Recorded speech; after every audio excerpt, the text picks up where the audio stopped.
Hey everyone, I want to welcome you to Hutcast. Hutcast is a pragmatic approach to several things that happen in life and happen around us. So tune in, check us out. If you like us, give us a thumbs up to Hutcast. Welcome to Hutcast and welcome to Season 2, Episode 13. Today we're going to talk about big rigs, semis, RVs, dump trucks, and the guys with all the big stuff. I know all you little guys like to drive around and zip in and out of us guys, but we're going to tell you why. It's pretty not the way to do it. Secondly, we're going to do what to do during a breakdown when you're in a big truck, more so an RV. And thirdly, where to park, where to rest on the road when you're in a big rig or an RV. Stay tuned. Hutcast is coming up with some all-new data. Thanks for listening. For home and workplace comfort, we here at Dependable Heating and Air Conditioning have over 30 years of residential and commercial experience in replacing, repairing, and doing general maintenance on your heating and cooling equipment. Call the experts at Dependable Heating and Air Conditioning. For all your indoor comfort needs, we are located in Coon Rapids and serve the entire Twin Cities area. Call one of our professional technicians today at 763-757-5040. That's Dependable Heating and Cooling. Again, 763-757-5040, Dependable Heating and Air. Okay, everybody, and welcome to Hutcast S2E13. Well, I've been off the air for a couple days. We've been busy. We've been getting some stuff done, and of course, summer's extremely busy for us at our location, at our shop, and just to have some conversation today, I figured it's time to catch up, and today we're going to talk about, in the first segment, big rigs, RVs, semis, dump trucks, the guys with all the big stuff. And you guys know who you are because of the guys who cut you off constantly. So here's what I mean by that. Okay, a big rig, a semi, an RV, a dump truck, an RV with a pull-behind trailer, you know they're pretty big. And y'all think you can just scoot around them. They're usually in the right lane. Sometimes they're in the left. I mean, whatever reason, they're there. They're big enough to where if you jump in front of them, you're their cushion. So if they can't stop, they're pushing you and five guys in front of you and everybody who wanted to cut him off because they just had to get around him. Well, I'm here to tell you, you will lose. You will not even begin to know what that battle's like until this guy is so far up your bumper, you won't know your name. So I'm urging you, and I drive a big rig, and I'm looking at these people and I'm going, maybe today is a time for a podcast about people who just don't get it. And it's not your fault because you've never driven one. You don't understand until you've driven one. So these are the guys who are the slowest in front of you. You can't get around them. You're trying to do what you can. They're big. And no matter what you do or how much you jump up and down and get all upset over this, you're the upset person, not them, because they can't accelerate any faster. They can't stop or slow down any sooner. They just can't do any of that you can do on a smaller vehicle. So you guys need to be quite aware of what that means. Okay, the safe distance isn't for them. That safe distance is for you. So when you get around that left lane and all of a sudden that semi or that truck or the RV is in the right lane, and you just want to dart in front of them and stand on it, well, you realize that the traffic in front of them has stopped. You can't see 50 cars in front. The semi can, or the RV. And they're looking at you going, this guy's dumber than a post. Well, first of all, you couldn't see him. But there's a reason the guy's in the right lane, the semi's not doing 70, 80, because he sees stuff you can't. You're 2-3 feet off the ground, and he's 10 feet off the ground. You can see more. So that system is not there for them. It's there for your safety. And what is a safe distance? You know what?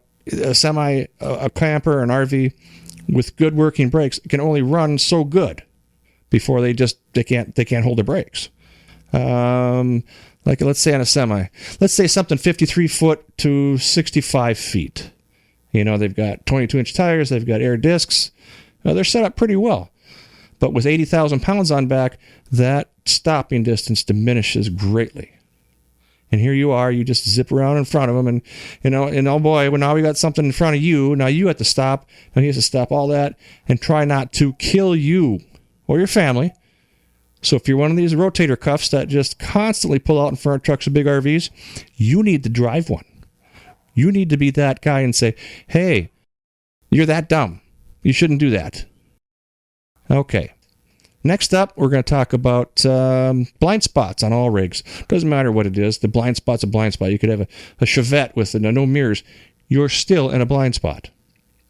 But an RV is different. It's a lot different. Semis were built and designed to see most things on both sides, but they still have a blind spot within their truck, second tags, and back. Don't be in it. So if you're the guy in the left-hand lane passing a semi on cruise because you figure you can be in the left lane and they can't, and you're the a-hole who says, oh, you shouldn't be there, only I should be there with your entitlement, don't get pissed when they're in the left lane and you have to get around them. So stay out of their blind spots, especially the RV guys. Now how do you spot a rookie RVer? Not too difficult. Here's an easy way. Now, don't forget, with the new explosion of RV sales, that the new vacation is not a staycation. The new vacation is on wheels, and RVs are selling like they are water. I personally know about 6 to 8 new ones just within my people I know. That's a lot of RVs. Now, times that by I don't even know how many, but go to a camper shop and try and buy something right now, and they'll just look at you and laugh. So what do you watch? You want to watch your blind spots. These RV guys, how do you tell if they're rookie? Okay, I'm going back to that one. They have a vehicle that's undersized for their load. These are the people that read their owner's manual and go, hey, that's a good amount. But you always need a safety factor of 2 to 1. So if your manual says it'll pull 10,000, you want a truck that'll do at least 10, 12, 15 if you can. You never want to hold that to the end of the wire. Which I mean, you never want to say, well, my truck says I can haul 15,000 and you've got a 14.9 load. Don't believe them. Don't trust them. You always need more truck than they tell you. And it's your transmission, so if you feel like doing it, knock yourself out. But I'm telling you now, you have to set your truck up, your vehicle, your tow vehicle, for how you're going to control your load, including braking, including cooling packages. All that stuff needs to be in place first. Or you can just go out and be one of those guys who like buying transmissions. Or overheat. That's a big one. A lot of overheats when it's 100 degrees out. And we've been seeing them on the road. Okay, so that's how you spot a rookie RVer. They're the guys who have the small mirrors. They're the guys that they're pulling a 30-foot load with a Chevette, and you're looking at them going, okay, so no one's obviously listened to Hudcast, and if they only had listened to this episode, they'd know what not to do. Instead, they get on the interweb and they start talking to people and hanging out in forums, and they realize, yeah, wrong stuff. So, okay, let's go to phase 2. Now let's say you're out on the road and you've got this big rig that you're driving, a big RV, and there's no special license for it. You have no more air brake endorsement. There's a lot of things that are just class D1s or standard issue. And if you're lucky, there's a younger guy driving it, but more than likely there's a guy who's in his 80s who can't turn his neck, who doesn't look, and he just starts steering this 50,000-pound bullet around the road. Another reason why you don't want to be in their turn lane. Because it's not a question of if, it is a question of when they turn. And whether you're ready for it or not, they don't care. They'll push you right over. They'll put you right in the ditch. And then you got to go around them all mad because you were in their blind spot. I'm here to tell you now, stay out of the blind spot because they don't care. I don't care. If you're stupid enough to sit next to a guy who can't see and you just sit there in your cruise mode, I'll push on you. I'll move you over. I won't put you in the ditch, but I will have your attention. So stay out of there. Go find something else to hang out with. How to spot a semi-driver, rookie driver. Okay. We've all seen these camp areas, these overnight truck stops. Go into one once. Even if you're just going to fuel up or if you're in a car, it doesn't matter what you're doing. Just go into a truck stop somewhere and just look at the demographics of the drivers. Now, the old days of boxcar wheelie and all the semi-truck guys and haul down the trees and all this woods and no, that ain't working. Now you get Abdul, Ahmed, Alasha, all these people hauling trucks, and literally they don't even know what our driving laws are. They might carry a CDL, but you know what? Who's the biggest owner of these guys? The Swift guys. The Swift organization. They're all over the interweb, and they're constantly picking on these guys. Well, they need a workforce. They need to haul stuff. So they're hiring very new, inexperienced people. No smash intended towards their ethnicity, but I'm telling you what, they're the guys who are out there willing to work. My hat's off to you. But we've had a system in place for years, and they come on in and go, I'm in. And here we are dealing with them. They some guys get it, some guys don't. Just Google up Swift drivers on the interweb and look at some of the videos. That'll speak for itself. And it's not just Swift. I mean, I'm not picking on them as a company. They're probably a great company. But they're big, and they need a lot of cats to shift gears. So watch the rookie guys. Okay. What RVers don't know about your location? When you're driving along, minding my own business, and you get some rotator cuff in your blind spot. Well, we have 2 mirrors per side on these units. One's a full convex, one's a more directional. And if you're 40 feet long, 35 to 40 feet long, you have this really tough area to watch. Now, in my convex, I can see front tire to back, but it ain't a normal C. You're a squished dot. And if you're on the road for 8-10 hours and you're tired, you ain't paying attention, that squished dot looks pretty small. Again, another reason to stay out of somebody's AO, which is area of operation, including next to them. Don't be that guy, because they'll catch you off guard, and you'll be texting and driving, and all of a sudden they'll be making a move, and here you are. You got a 40,000-pound truck on your lap. Now you make a decision, all because you want to pass on a cruise or just sit there at your cruise. And really, why in the left lane? So if you're going to bitch at the guy who has the truck and he's in the left lane, or the RV in the left lane, and you're the guy behind him, you know what? I got one word for you. Get up earlier. If he's making you mad because he's in front of you going slow, you should have got your ass up earlier. Then you'd have been in front of him. I know that sounds kind of crazy, but don't get mad at them. You want to get around him, go in the right lane, go around him. So if he's doing the speed limit in the left lane, don't get all squirrely. And you know what? You middle finger guys, one of these days we're going to have one of these cowboy sharpshooters, and you're going to put it up in the air too far, and he's going to take that thing off for you. And I'm going to be there to watch. So put him away. No one cares. No one gives 2 craps about whether your middle fingers are up or not. Go find someone else to pee off and be somebody else. And really, should you really have that much energy to sit and drive by and flip everybody off? Are you that shallow? You kind of sound like a dork. So go be a dork somewhere else. Secondly, wind effects on an RV, any oversized vehicle. Here's what you guys who drive these small cars don't get. On a windy day, you ain't controlling them. You're just trying to keep it on the road. You're trying to keep two white lines, and it's a job. We call that sawing logs, because you're constantly fighting that wind. And here's what you don't know in an RV. They aren't very track oriented. They don't stick to the road like you would think your car does, because you're only 4 or 5 feet off the ground. These guys are 14 feet off the ground. You're going to have 10 feet of air, negative vacuum as a semi pushes you, going under an underpass, and the wind is really crazy, and it stops and comes back in again. Oh, wow, that's a trip. Now, do you want to be next to the semi, or do you want to be next to that RV when that wind kicks in and out?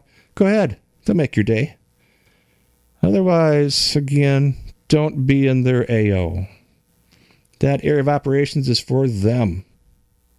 Winds on a vehicle are very real.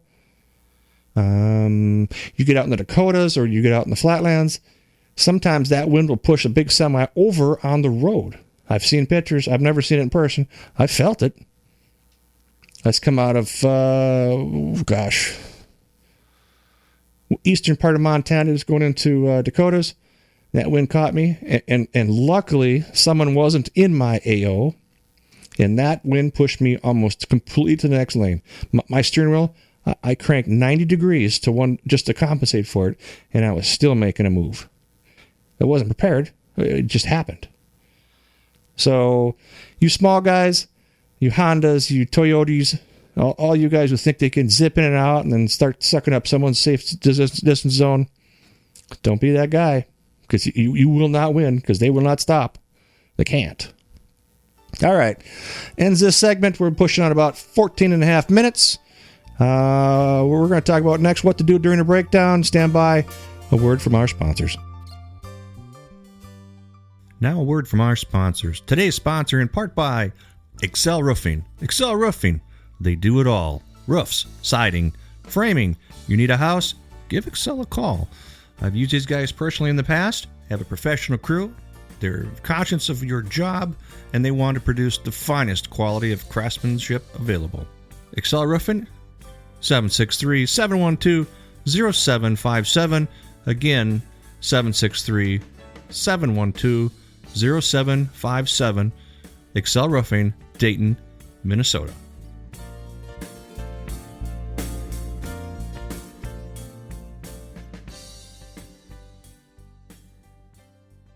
Welcome back to Hutcast.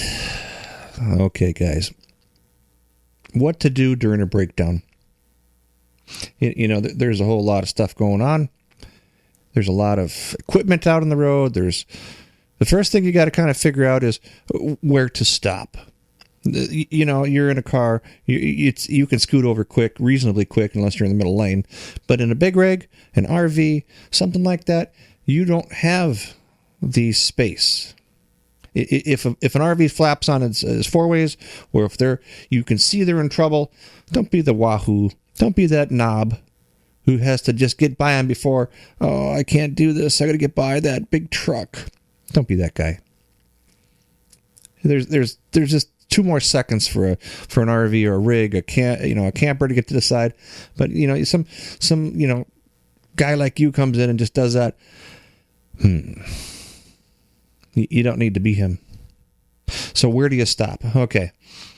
I was in Michigan on my big rig. I'm traveling with my buddies. We're all diesel pushers. And I get this radio message from my guy behind me. And my buddy says, hey, you just dropped something.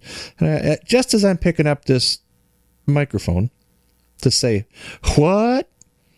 My truck went mental. I mean, it's beeping, it's flashing, it's honking, it's zinging, it's zonging, it has all these lights going off. I mean, it was like lights over Tokyo. There I was in the center lane, coming into a big metropolitan. Oh yeah, loads of fun. And sure enough, I lost some pieces. My water pump came off the spigot. It's a press-on pump for a Cummins, and there you are. Well, luckily, big rigs don't have lock steering. So I dropped the truck in neutral, knowing I would not have any power steering, because I've already lost the belt. I shut the truck off, and I'm coasting down. And again, these guys who want to get around you, these a-holes, you know who you are. 4 ways around, I'm trying to get over, I'm losing power, I'm losing speed, and they're flipping you off as you're going around by like, hey, I want to do this to them guys. I can't stop. And I am not hitting the brakes. You only have so much air before you're off. So you're cutting people off. Now you're the a-hole. But they're in your AO. Okay. You're on the side of the road. You finally get this thing to a spot where you're not going to get clobbered. You can't make it to the next intersection. You can't get to an off-ramp. You are on the side of the road. And it's a big spot. They are zinging past you, whether your lights are on, they don't care. People don't care. To them, you're just a road. You're a road bump, but you're a 40,000-pound road bump, and they still don't move over. previous sections in Hutcast, previous episodes, I've talked about the move over law. Well, it should apply to more than just safety vehicles. It should apply to any broke down vehicle. I would only hope that someday someone will listen to this cast and go, yeah, I guess the guy's right. Even though we have the law, how do you push on it? How do you make that enforcement? So, you're that guy on the side of the road. And let me tell you, you learn a lot when you go through some crap. So let's talk about on the side of the road, and you got to get to a Cummins dealer where they have the part or they don't, and you got to call ahead and give them all the VIN number. And hey, I lost a water pump. Yeah, you're going to be the guy who's trying to get somebody to do something for you. But here's what you don't know about big rig and coverage for towing. I had what I thought was probably one of the best policies on the planet. Yeah, let me check that box. I don't think so. So I have this auto owners program, and I thought, yeah, I'm good. I got all the way up to 100 miles. Life's good. Well, you tow a big rig, an RV, a semi, anything like that. They're coming to pick you up with a heavy. Now, a heavy is a front axle grab, mid-mounted, Peterbilt, big truck, tag axles, like a rotator or something. It's big. Dude, it's the biggest thing they got. And you're on the back of it. But what they don't tell you is, when you buy your insurance, and this is where I'm going with this, what kind of insurance will pay for this? Because your insurance man don't know piss about an RV, let alone how to fix one, let alone how to tow one. You're on the side of the road. You get this, you go 40 miles. My tow was 40 miles into a Cummins dealer, which I had to call ahead and say, okay, have this pump ready. They didn't have one, so I had to send in from another dealer. I'm literally doing their job for them because I had nothing to do besides wait for a tow truck anyway. I'm on my interweb. I'm in this car, RV, and the wind and all the cars, and it's just, I want to be out of that spot. Gets there, tows me in 40 miles. I ride with my buddy's other RV as we're going in. I figured, hey, this is going to be like a spendy tow because they're pulling your drive shaft. They do it every time. They're underneath my truck. Poor bastard. Hotter than snot out. And he's underneath my truck cranking off my drive shaft. And yeah. Writes the bill. $980. Almost $1,000 to go 40 miles for a big rig. What am I going to do? Argue? I ain't going to argue. I'm going to pay the dude. But here's where I'm going to have some little information for you guys who have RVs. 2 policies. Let me make that ultra clear to you. Don't have 1 policy. You have 2. And make sure both your insurance companies do not know you have another policy. Because for some reason, the other guys won't want to pay it. Here's why. My auto owners. I get it set up. I pay these guys. I get my pump in. I pay value-added billing, by the way, because I'm some schmuzz from out of town. My Minnesota plates. I'm a Class 2 FFL. I'm sorry, Class 7 FFL.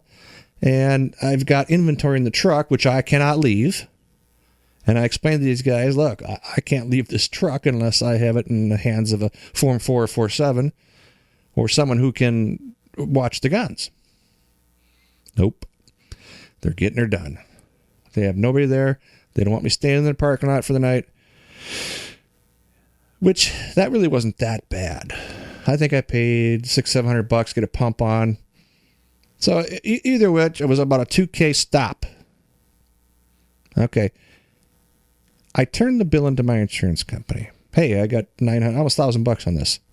Oh, great, super. But we only pay $500 of it. Up to $500. I said, when did this come in? It's an RV. You don't piss for $500. Nope, it's only $500. You didn't say that when I bought this program. Nope, it's always been that. No, you ain't listening to me. It says nowhere that they're only paying $500. Check my policy. It doesn't matter. That's what we do. Oh, now we're gonna have a piss match with my insurance agency. Great. Okay, we're gonna do this. So take some wisdom from my experience of having 2 policies. Do not let either one of them know. I have a policy for my AAA, which is part of the network, which you kind of want that. Not a big AAA fan, but they've got a big network and they got a lot of guys who are on it. Really, if you're a AAA guy, I feel sorry for you. I also tow for a living, and I won't even do them. But if you can charge them guys whatever you charge, it ain't enough, and you guys should get more. You should stick together more, and eventually the AAA guys are going to start have to pay your number. But 2 policies, you have 2 copies, you have 2 invoices, you send them each, you get covered. Now you're out nothing like your towing should be. But I learned that one the hard way. Again, take it from my book. I mean, this is just not a win if you have one, and now you're writing checks. Okay, another thing you guys need to know about RVs. When you're broken down, when you're in the middle of BFE, and that semi that's in front of you kicks up this hellacious rock, and your windshield's about 4 feet tall. Every time, right in the center of where you're looking. I mean, me and my partner, who's got another RV, big windshield, they too, I mean, him and his wife were cruising. They got hit, we got hit. And we were in some place climbing in Cody, Wyoming. Pow. We all got sprayed with rocks. So for the insurance guys, you got to get zero glass. Don't even be that guy who says, I can get by. I don't care. I don't care what it costs. If you got a big rig and you're new to RVing, get the glass and make sure it's covered by 100% of whatever that policy says. All right, so glass coverage covered, towing coverage covered, where to stop, roadside assistance. Okay, the network.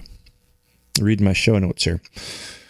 When you're on the AAA network, whether it's Freightliner, whether it's FCC, Custom Freightliner Coaches, that's their RV version.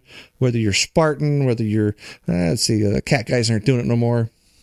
But whatever that is, you want to be on a network for when you break down, you can be somewhere. Now the good thing about a Cummins guy is not only do they have Cummins dealerships, they also have just regular Freightliner Cummins guys. Anybody who flies that flag should be able to work on your coach. And that's a win for you because you're going to be in the middle of nowhere and go, no gas stations touching your chassis. They ain't going to do it. They'll try and help you. And what I'm going to do next is I'm going to talk about being able to call somebody when you're in the middle of nowhere. So when you're out on that network and you have that Freightliner, you have that Tiffin network, you have the whatever your coach is. There's a lot of networks, but make sure that network is you have coverage. You can get a hold of somebody. You can have them help you the 24/7. I think the Freightliner guys have a 24/7 phone line. They can give you some diagnostics, something real easy that you can do on the road. And not everybody's a technician. I know that. But you're going to have to figure out something on the road, and then you're doing it.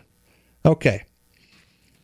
Here's what you do when you are in the middle of BFE, literally, and you have a smartphone or you have one of these phones that only have 4 milliwatts of power, and you literally can only get to a tower. And I'm going to tell you now that most carriers do not like this option, because here's why. It's called a cell phone repeater. It has 5 watts. Remember old school, the old brick? That's a 5-watt unit. Everybody says you drive around, you got a brain tumor going on. Well, this is one of those things. It mounts to the top of your mirror or outside your coach. You have to be within its little zone inside the cab, and you get a full 5 watts. Wilson Electronics makes them. I have one. Dude, I'm telling you, you could talk to the moon with this thing. But our carriers are completely dead set against them, because a repeater, a cell phone booster, has no location data because it's repeating, and it just totally hoses up their system. So if you're going to 911 on a repeater, you might want to know your GPS locations, because they cannot track you. It's a kind of a thing, but that extra power, worth every penny. I think mine got at a truck stop.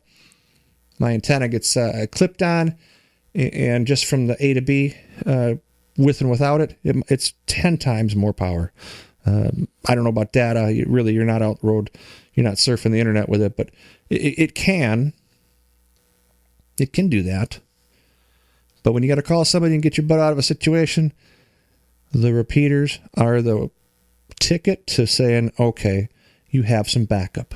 And we've been in some pretty remote locations with absolutely zero cell, and I flipped that bad boy on.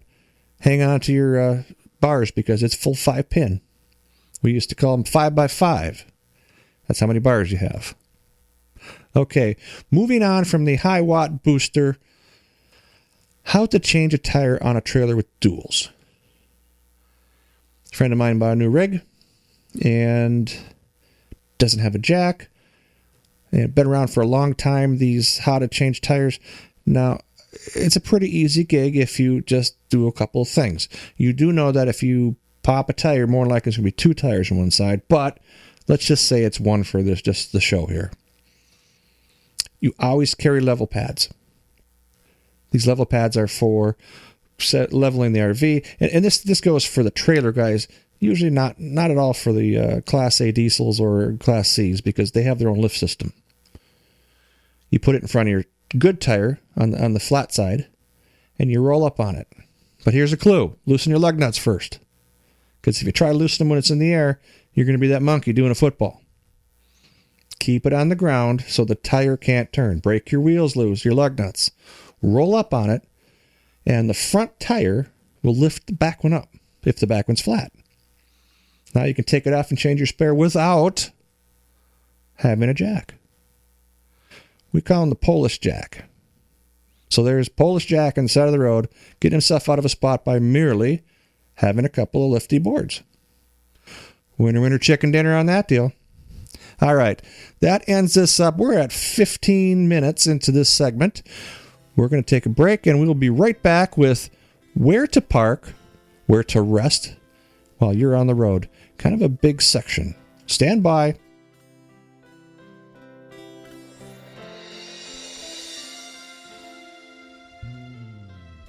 In today's busy world, staying healthy and alert have become essential for those of us who want to get the most out of ourselves. So before you reach for that energy drink, ask yourself, are you really giving your body the best? If you want the energy without the jitters that commonly come from today's most popular energy drinks, then reach for something better. Reach for Super Fuel. Super Fuel is made by Casmo Incorporated. Super Fuel is a healthy boost. Super Fuel is made with vitamins B6, B12, and taurine, that is a amino acid that aids in weight loss and protects heart tissue. Beetroot powder and other healthy ingredients that will give you a quick, healthy boost. Make Super Fuel a great tasting, low-calorie addition to your daily regimen. Super Fuel by Casmo Incorporated. It can be ordered by visiting our website at www.superfuel.me or calling 833-383-5912. That's right, Super Fuel by Casmo Incorporated at www.superfuel.me or calling 833-383-5912. Super Fuel.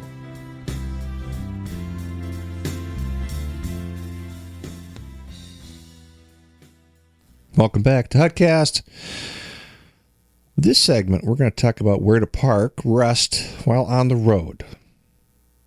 Now, if you're new to RVing, it's kind of intimidating to be out in the world and go, we're going to need a place to park. Especially when you guys have a big rig and you're pulling some massive trailer links. You just don't pull into a Hardee's drive-thru and say, I'm here. You have to plan everything. You have to watch every dip. You have to, your trailers are lower. They put sewers lower now these days, the sewer spigots. And you're just like, okay, let's not try and create a $5,000 bill on your vehicle because you just didn't know. Watch your dips. Watch your driveway approaches. Use angles. Come in in a truck. You just don't drive in. You have to plan your egress and degress and just stay aware. Stay situational awareness, because that's a term in this segment we're going to talk about. All right. What is the cheapest way to travel? Well, we use a program called RV Parky. It's on the App Store. I don't know about you Apple guys. You have to find it on your own gig. But RV Parky, which I actually have an email into them to try and start a Campcast. We'll see if they bite on that. RV Parky is a location tool. Where do I park? Can I park? If I park, what my bridge heights are. It's probably one of the best programs out there for RV guys. And I have one. The wife has one on her phone. Our traveling partners have them. Usually, everybody in the situation has these tools. So you want to go to Florida? Fuel's 3 times as much. Thanks, Biden. And you want to save some money along the way. Well, first of all, if you're in a 50,000-pound vehicle, you get your mileage or you get what you get. You know, they're usually a $300,000, $200,000 rig, and you might have to buy a little fuel. But still, you can have all the money in the world and might want to save a little. Here's how we do that.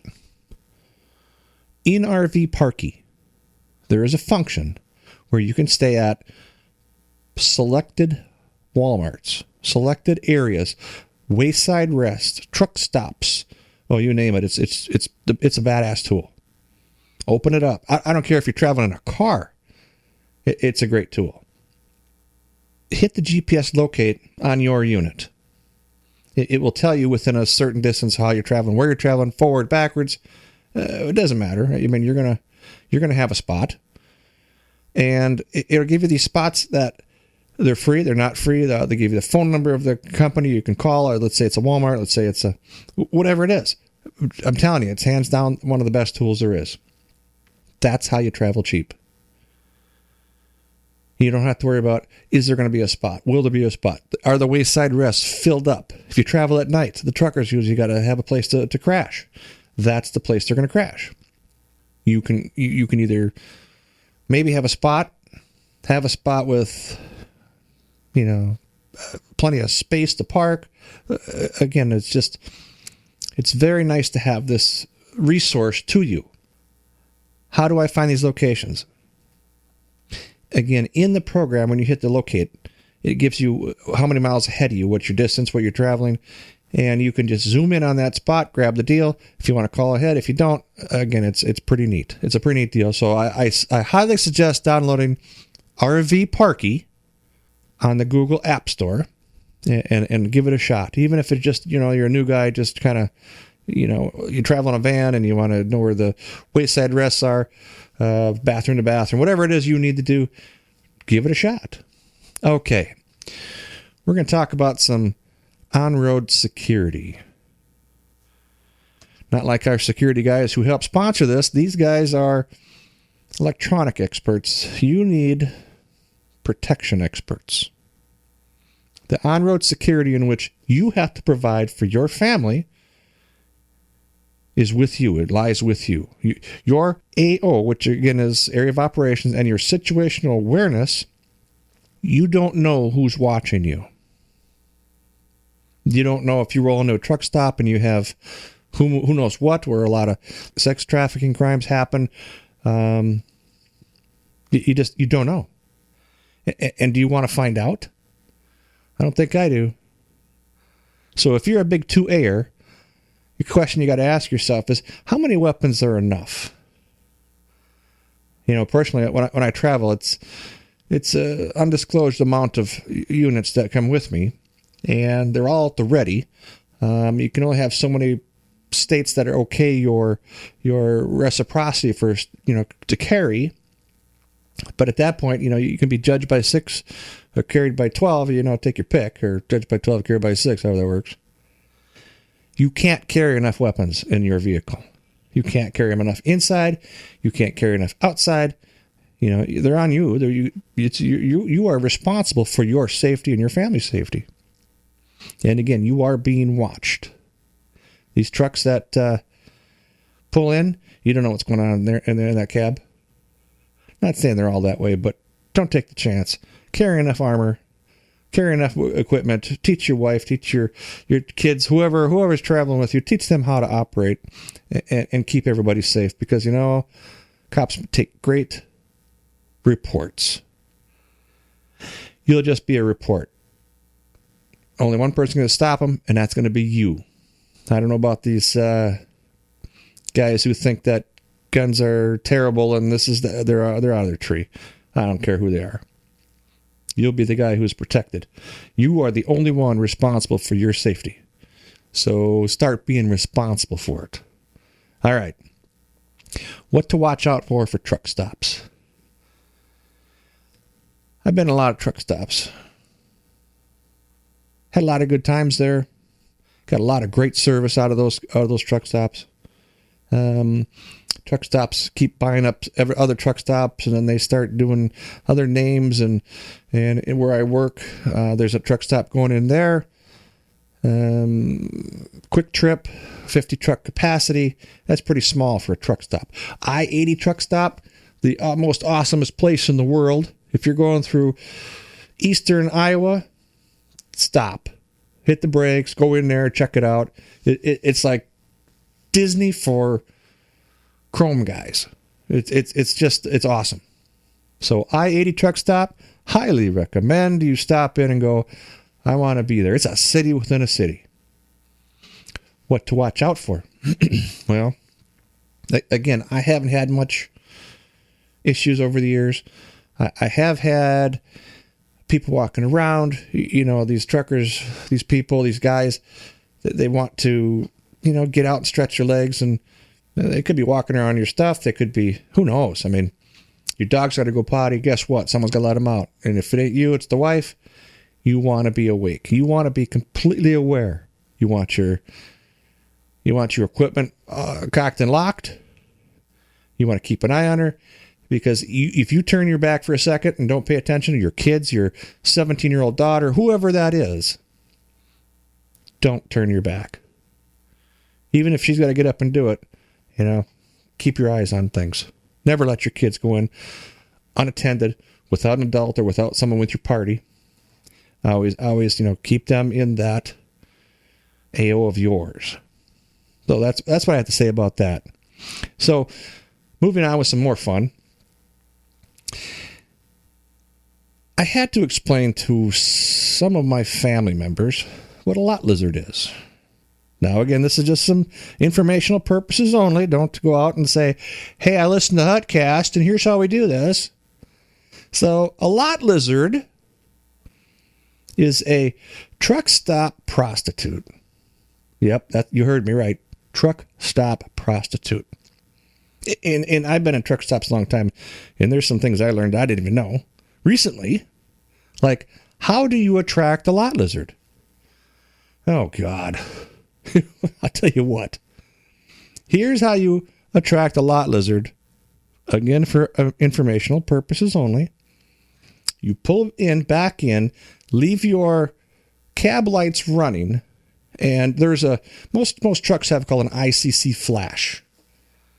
It flashes your running lights on your cab front to back. Can't miss it, because if they're lit up and you flash them, you can see it like half a mile away, and you see the girls walking around. And I've seen this, and I thought, hey, they're just trucker wife's girls. No, nope, they're lot lizards. You flash the lights a couple times. Now you have the attention of a lot lizard. What you do with it from there on is your business, but hey, I'll tell you what, I would only imagine that the vice squad's working it. You're going to be that guy, the John, who's going to get pinched because you want to try out the lot lizard program. Remember, informational purposes only. Hutcast did not teach you how to lot lizard attract. But I thought it was kind of funny. It's what you keep aware of. I mean, I'm sure you can lot lizard with your RV, but I don't know. I mean, you got to know how to flash your park lights. Okay. I think that does me. Does me for the day. Long Sunday. Had a great weekend. Did some driving. Part of the inspiration for this show. And hopefully you guys who drive around and listen to segments 1 and 2 and don't get bummed out. But I tell you what, you suck. You guys who cut us off. You guys who fly middle fingers. That's who you are. And we'll find you. Don't worry. We'll get in front of you again. So keep wasting your energy. Keep spending your energy on nothingness. Maybe they should go and hang out with the lot lizards. I wonder how you track them. So you could track the middle finger guys and lot lizards. Maybe one with a horn lights? Maybe a combination? I don't know. But that wraps it up for Hutcast. Have a wonderful evening, and thanks again for listening. And that's a wrap for Hutcast. Hutcast is, again, a pragmatic approach to seeing things how some people see them. If you like our show, give us a thumbs up on the Facebook site. Again, for Hutcast, thank you again. Have a wonderful evening.